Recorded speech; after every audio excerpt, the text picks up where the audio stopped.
Hello, how are you all? तर नमस्कार, मी कोमल बोरसे. तर चला मग आज दाल पालक बनवूया. तर सगळ्यात आधी थोडी मूग डाळ, तुरीची डाळ छान वॉश करून कुकरमध्ये टाकली. थोडं पाणी घातलं, तेल, त्यानंतर एक टोमॅटो आणि हळद घातली. त्यानंतर छान पालक चिरून घेतली. डाळही शिजून गेली होती.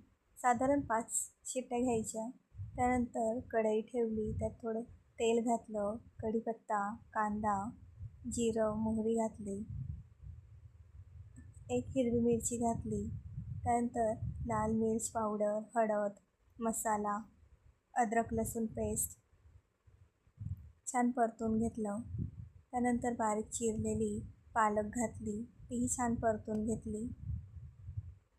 नंतर शिजवलेली डाळ घातली, थोडं पाणी घातलं,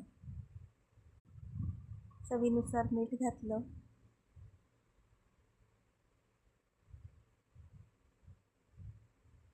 त्यानंतर छान कोथिंबीर घातली.